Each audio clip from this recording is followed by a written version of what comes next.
conclusion, aucun courant de pensée ne peut s'approprier l'espace public et s'en prendre aux lois de la République. Il faut nommer les choses telles qu'elles sont. Lutter contre l'esclavagisme radical sous toutes ses formes demeure l'une de nos préoccupations majeures.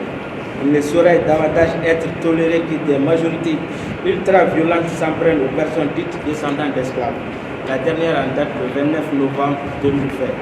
C'est l'histoire de Dama Keita vivant en France depuis plus de 3 décennies, qui est l'un des seuls à avoir bâti un étage en dur dans le village de Kainera.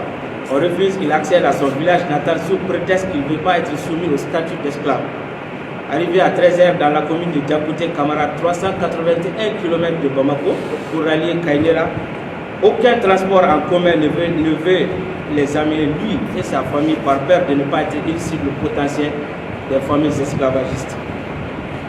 Et des experts commis par un juge de la République pour aller évaluer les dégâts causés sur son bâtiment. Dans cette insécurité totale, j'ai demandé à Dama Keita de regagner Djema par peur de ne pas être agressé. La chefferie de la commune de Djakouté Kamara et celle de Djema ont mobilisé toute la jeunesse pour aller le capturer, lui et sa famille, et le ramener pour qu'il dise qu'il est esclaviste l'esclave. Dans quelle république nous sommes? Pourquoi arrêter des personnes qui ont proféré des menaces de mort à cette communauté et les relâcher sans aucune information judiciaire ne soit ouverte par la suite? Quelle justice recherche-t-on pour notre État-nation? On n'a pas besoin d'aller à l'école pour savoir ce que c'est la justice. Doit-on appartenir à la couche bourgeoise pour être écouté?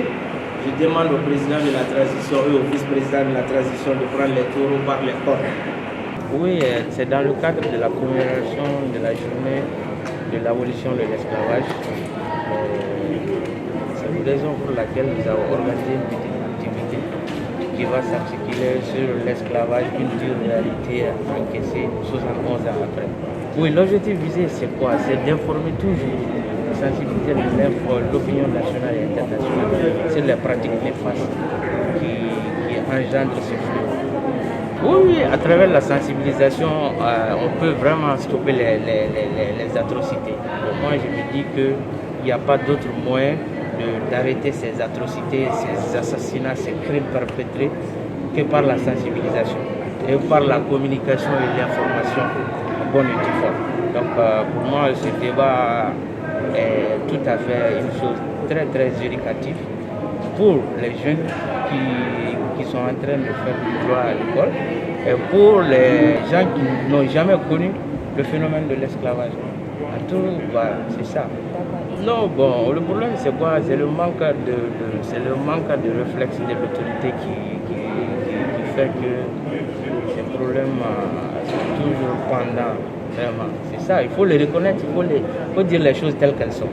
Si on est là aujourd'hui, c'est grâce à le manque d'adoption de lois contre cette pratique horrifiante.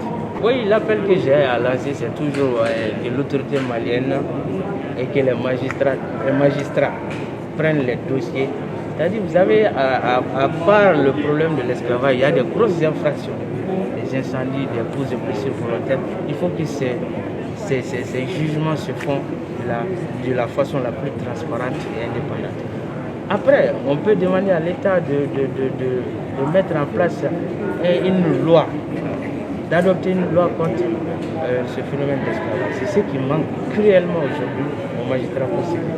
Bon, vous savez, aujourd'hui, ce sont ces jeunes même qui se permettent, c'est-à-dire de pratiquer ces actes. Vous savez, les chefs de village, c'est les gens qui ont plus de 70 ans, 80 ans. C'est eux, c'est la jeunesse des villages, la jeunesse des nobles qui se permettent certaines ces pratiques-là.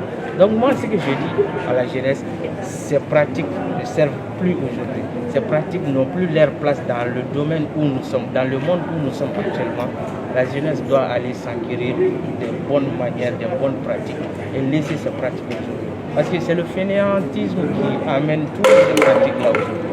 Oui, bon, en fait, si le dialogue se fait de façon franche, parce qu'il faut le dire, les gens qu'on dit esclavagistes, ils ne reconnaissent pas l'esclavage en tant que tel. Ils disent que c'est là-dedans. Donc, tant que ces gens ne reconnaissent pas les pratiques analogues à l'esclavage, c'est très difficile de dialoguer avec ces groupes extrémistes.